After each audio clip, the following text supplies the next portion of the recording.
오늘은 오래된 아파트 단지와 낡은 기와집 사이에서 푸른 청춘의 숨결이 피어오르는 추억의 동네로 걷는 여행을 떠나볼 계획입니다. 이 동네는 일제강점기와 70년대 산업화 시대, 그리고 오늘날까지 90년 역사가 고스란히 남아있는 곳인데요. 과거 부모님 세대가 닦아놓았던 터를 그들의 자녀 세대가 그대로 물려받아 생활하는 신기한 마을을 둘러보기 위해 신설동역에 왔습니다.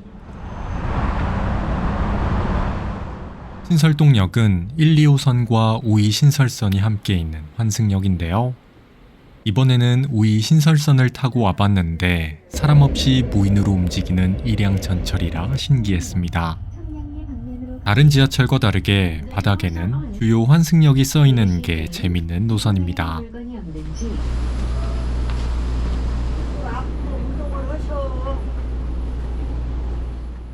가장 먼저 둘러볼 옛 아파트 단지로 가기 위해서는 신설동역 1번 출구에서 왼쪽 방향으로 직진해야 합니다. 3분 정도 걸어가 길을 건너면 이렇게 KB국민은행 건물이 나오는데요. 여기서 오른쪽으로 들어가면 됩니다. 하천 위를 지나는 안암 2교를 건너 쭉 걸어갑니다. 그러면 바로 앞에 대광초교 버스 정류장이 나오고 여기서 앞에 보이는 골목길로 들어가면 됩니다. 확실히 오래된 동네라 그런지 마을 입구부터 언덕길이 많네요. 언덕을 올라 오른쪽에 보이는 더 높은 언덕으로 올라가면 됩니다. 언덕 끝으로 오래돼 보이는 대광아파트라고 써진 곳이 오늘의 첫 번째 목적지입니다. 한번 들어가 볼까요?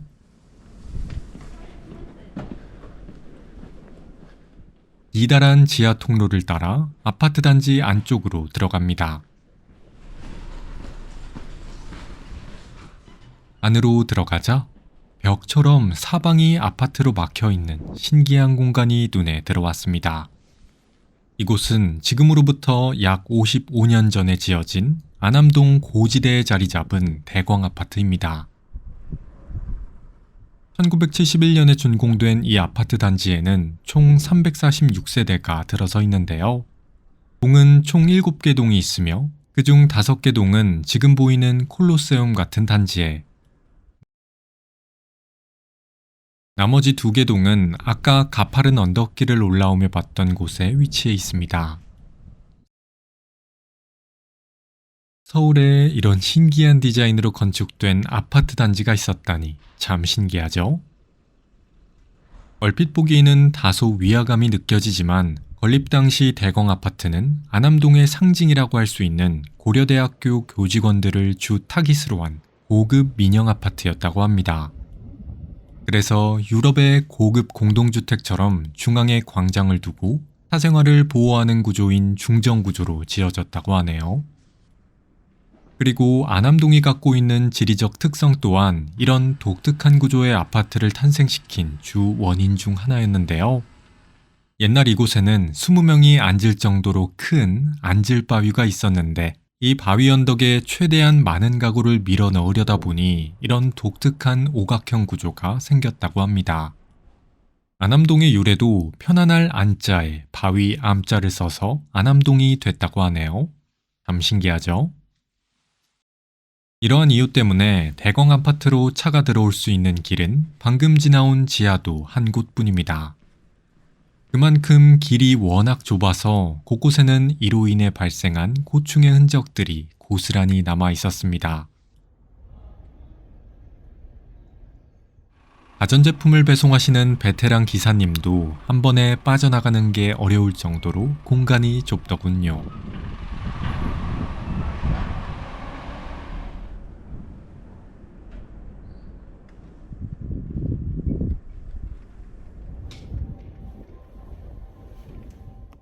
아파트 계단을 따라 옥상으로 올라가면 이 신기한 구조를 한눈에 내려다볼 수 있습니다. 한번 가볼까요?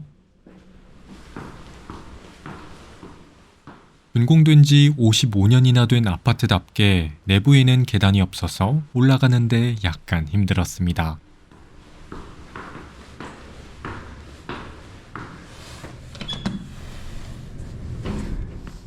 옥상 밖으로 나가니 성북구 안암동의 풍경이 한눈에 내려다 보였습니다. 가뜩이나 고지대에 지어진 아파트인데 7층 옥상까지 올라오니 웬만한 전망대 부럽지 않은 풍경이었습니다.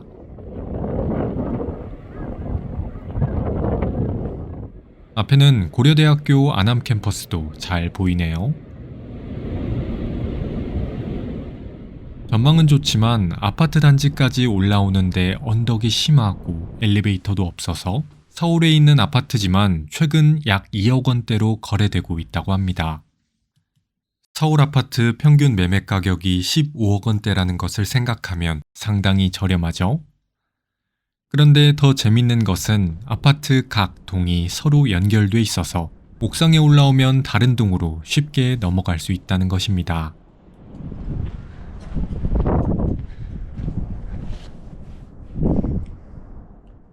벽면에는 이렇게 강아지 산책 관련 안내문도 붙어 있었는데요. 아무래도 언덕이 너무 높아서 반려견을 키우시는 분들이 종종 옥상 산책을 시키는 것 같았습니다.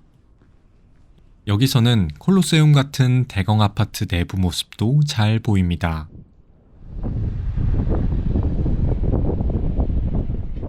끝쪽에 있는 아파트 동으로 내려가면 서울 종로구의 풍경이 잘 내려다 보입니다.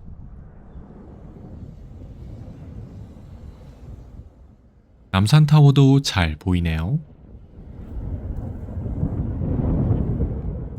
주변에는 대형 아파트와 같이 오래된 아파트 단지뿐만 아니라 새롭게 지어진 아파트 단지도 참 많았습니다.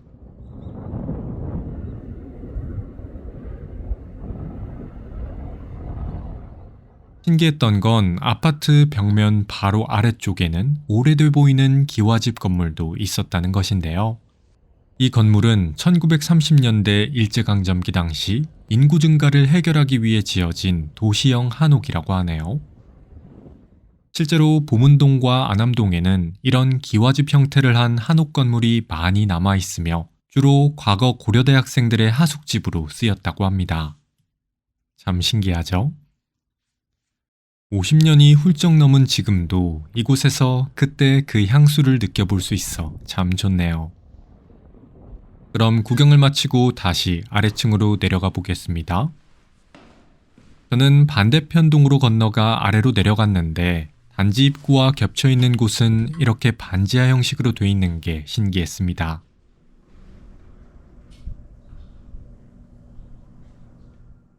이제 대광 아파트 구경을 마치고 다음 장소로 이동해 보겠습니다. 5개 동 이외에 나머지 동 사이에 있는 골목길을 따라 들어갑니다.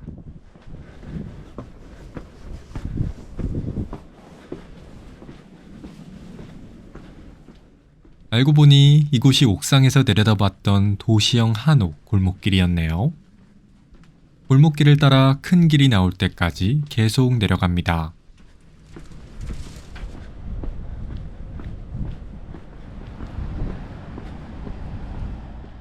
큰 길이 나오면 우회전해 앞으로 걸어갑니다. 대광 아파트 다음으로 구경해볼 장소는 방금 아파트 옥상에서 내려다봤던 안암동의 상징인 고려대학교입니다. 지금 제가 둘러보고 있는 곳은 이과 캠퍼스인데요. 신기하게도 고려대학교는 6호선 안암역을 기준으로 왼쪽에는 이과 캠퍼스가, 오른쪽에는 문과 캠퍼스가 있다는 것입니다. 이과캠은 문과캠에 비해 상대적으로 실험실이 많아 재건축이 까다로워 이제 막 새 건물들이 들어서고 있었습니다.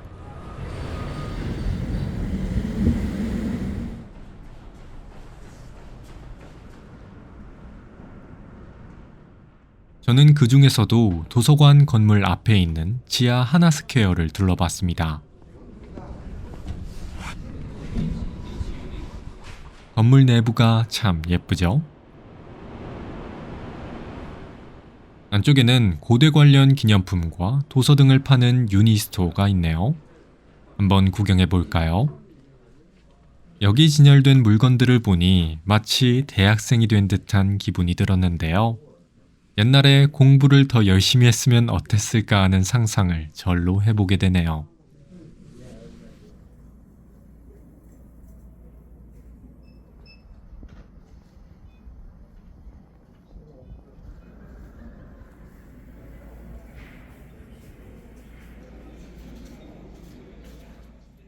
유니스토어 반대편에는 고대빵을 파는 빵집도 있습니다. 옛날 고등학생 때 대학교 탐방으로 고려대에 와서 이 마늘빵을 먹었던 기억이 있는데 여기서 다시 보니 참 반가웠습니다.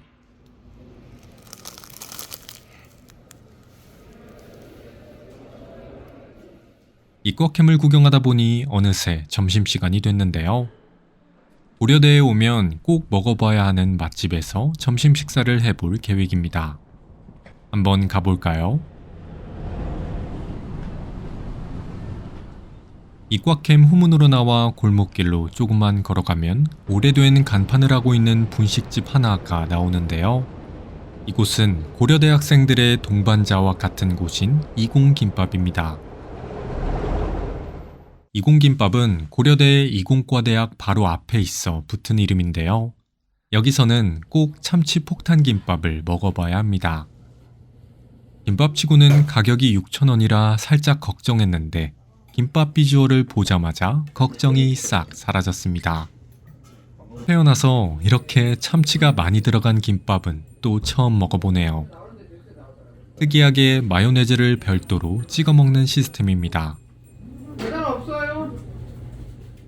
생각보다 늦은 점심이었음에도 불구하고 배가 부를 정도로 포만감이 상당했습니다. 다음에는 다른 메뉴도 같이 시켜서 먹어보고 싶네요. 그럼 식사를 마쳤으니 다음 장소로 이동해 볼까요? 고려대 음식점들이 모여있는 참사리길을 지나 안암역 3번 출구 쪽으로 이동합니다. 여기서 반대편으로 건너가면 이과 캠퍼스에서는 볼 수 없었던 고려대의 색다른 모습을 구경할 수 있습니다. 한번 가볼까요?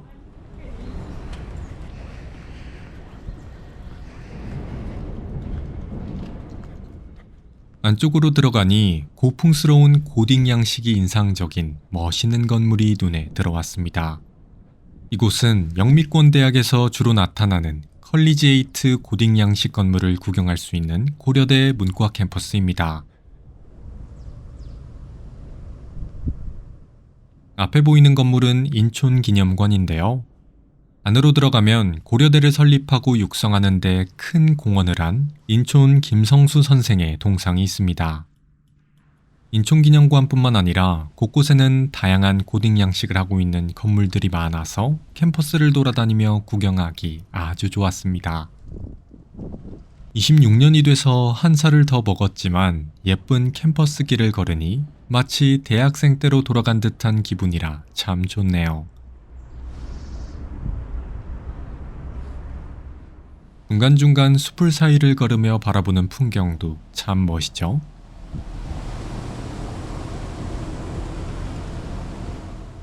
숲길을 빠져나오니 이번에는 또 다른 고풍스러운 건물 하나가 등장했습니다. 이 건물은 1937년 보성전문학교 창립 30주년을 기념해 세운 대학원 도서관 건물입니다. 원래 고려대는 1905년 설립된 보성전문학교를 인촌 김성수 선생이 인수해 지금의 모습으로 바뀌었는데요. 그 당시만 해도 이런 멋있는 디자인을 한 건물은 대부분 일본인 건축가들이 설계했지만 고려대 건물은 한국인 건축가인 박동진 선생이 설계했다는 점에서 의의가 크다고 합니다. 내부는 어느 정도 리모델링이 됐지만 그 당시의 고풍스러움을 느끼기에는 충분했습니다.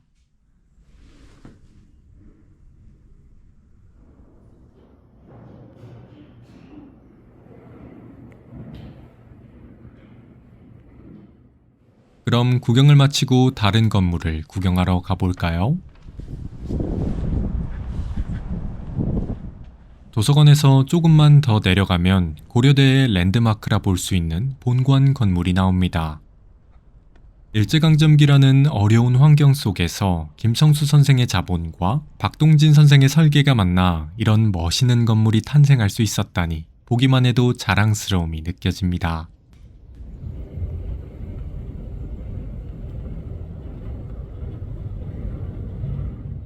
그런데 고려대 안에는 건축 분야뿐만 아니라 최근 급부상한 핵심 기술인 자율주행과 관련된 긍지를 느낄 수 있는 장소가 있습니다. 한번 가볼까요? 100주년 기념 삼성관으로 들어갑니다. 건물 중앙으로 가니 무인주행 차량이라 적힌 군용 트럭 한 대가 전시돼 있었습니다. 이 자동차는 1992년 고려대 산업공학과 한민홍 교수 연구팀이 만든 자율주행 차량인 카브 1호입니다. 이 차는 그 당시 도심 속의 복잡한 실제도로 상황에서 자율주행에 성공해 세계 최초의 자율주행차로 불린다 하네요. 참 신기하죠? 테슬라보다 먼저 이런 신기술을 선보이다니 이 역시 자랑스럽지 않을 수 없네요. 저는 그렇게 고려대 캠퍼스 구경을 마치고 정문을 통해 밖으로 나왔습니다. 대광 아파트와 고려대를 둘러보니 어느새 15,000보가량 걸었는데요. 오늘의 마지막 목적지는 이번 걷는 여행의 피로를 싹 날려줄 숨겨진 명소입니다. 고려대 정문 건너편에 있는 고려대학교 앞 정류장에서 2222번 버스를 타면 됩니다.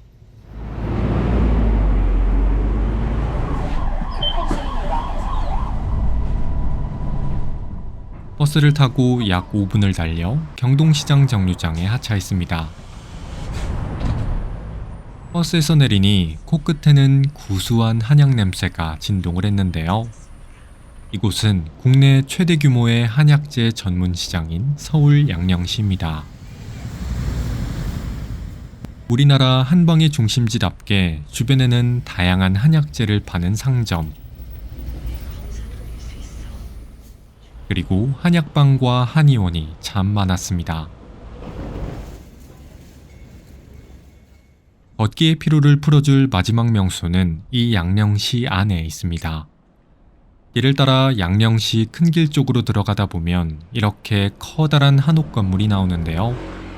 이곳은 양령시에 자리 잡은 한방 복합 문화공간인 서울한방진흥센터입니다.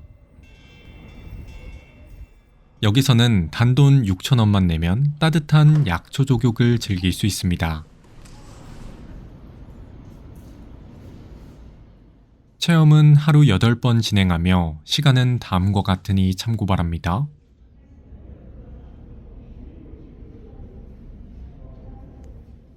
저는 16시 40분 마지막 타임을 이용했는데요. 평일 마지막 시간이라 그런지 사람이 없어서 저 혼자 이용을 했습니다. 42도 정도 되는 따뜻한 물에 피로회복과 항염 항균에 도움을 주는 홍삼과 핑크솔트 입욕제를 넣어주시는데요.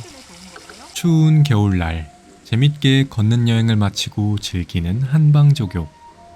발이 풀리지 않을래야 않을 수 없겠죠.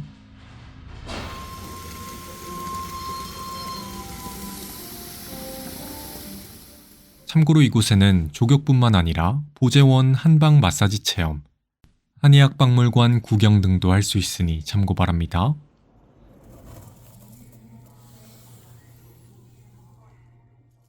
저는 그렇게 따뜻한 족욕을 마무리하고 양령시 바로 근처에 있는 제기동역으로 가서 이번 걷는 여행을 마무리했습니다.